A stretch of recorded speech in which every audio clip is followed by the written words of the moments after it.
Ine Walahiri KTV sindikuyiwalira imfa ya Saulos Chilima.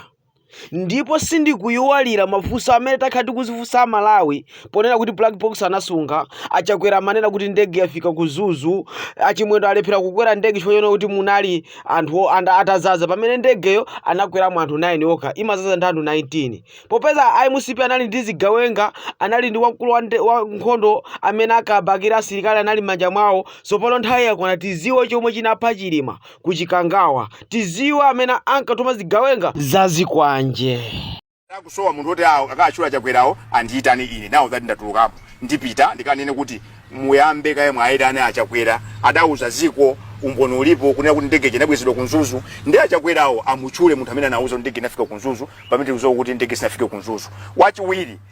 abwere Moses Kunkuyo anauza atolankhani kunena kuti Black Box ilipo anene kuti Black Box ili kuti. Wachitatu abwere mkulu wa serikali wa nkhondo Valentino Popili anene tikuziwa kuti Malawi ame training yawo mapangira mu Chikangawa anene chifukwa chimichani anthu amakanika kuti akalowe akayambe kusecha mmene mucha.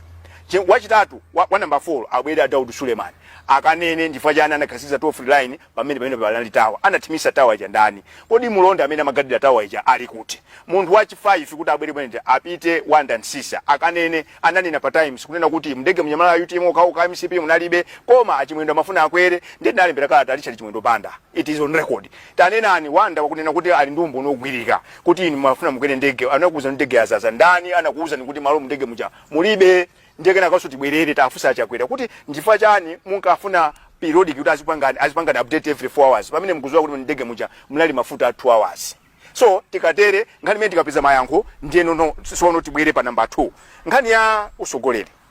tili ndi vuto Malawi kunoko tili ndi vuto because chimene timafuna ifeyo aliyense amafuna favor amafuna ma quick fixes tizisankha munthu ife kuti ali nkuthekera kuti akonze ziko so far taisapo ama president ooneka kuti ngophunzira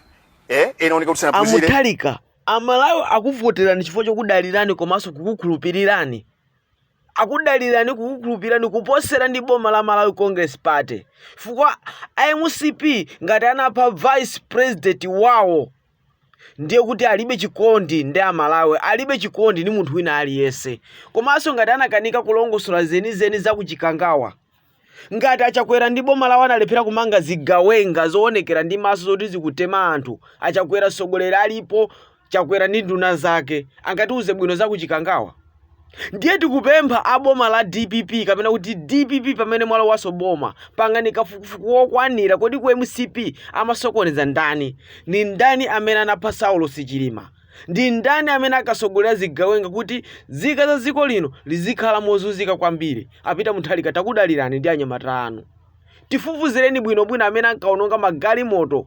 amene ankaucha magalimoto a anthu osalakwa zigawenga za MCP kodi zimapangidwa support ni ndani tasogoledwa ni Mai Joyce Banda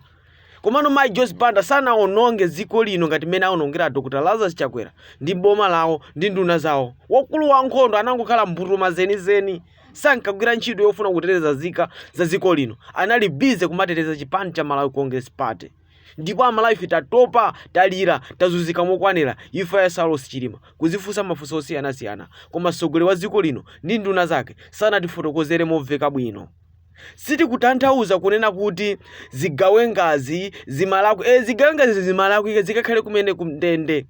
zimachita zinthu zosakhala bwino.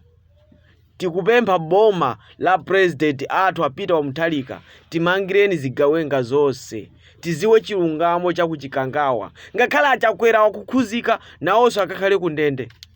sitingalole nyasi kuti zizichitika ziko lathu lino la Malawi akakhale kundende. Ne Walahiri KTV sindikunena kuti osa IMCP ndi oyipa ayi ena alipo abwino sindikunena kuti Chilima anali munthu wabwino ayi analiso woyipa kwambiri amene waononga ziko lino la Malawi amene anapanga upo kuti alande boma la chipani cha DPP kuti amulande udindo Peter wa muthalika koma chomwe ndikunena zimene kuti zigawenga zonse zinakhuzika imfa ya Chilima zimangidwe zikakhale kundende kuti achinyamata asamaope kukhala sogoleri kuyimira nawo papando wa usogoleri chifukwa aziopa kutemedwa ndi zigawenga asamalephere kumenyera ufulu kuti ndikatemedwa ndi zigawenga za chipani china chake kapena za chipani cholamula achinyamata asamalephere kuyimira nawo papando wa president kopa kuna kuti akundale kuti kaphedwa ayi amangidwe wonse nduna zonse kuti nduna zizigwira ntchito mwachilungamo zisamagwira ntchito ndi zigawenga.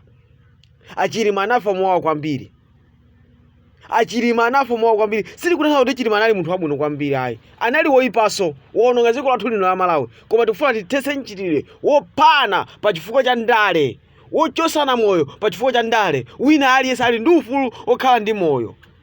Akakulakwira msumire mulandu osati kumuchosa moyo pa zifukwa za ndale. Ndale si udani, ndale si njira yoti muziphana ayi.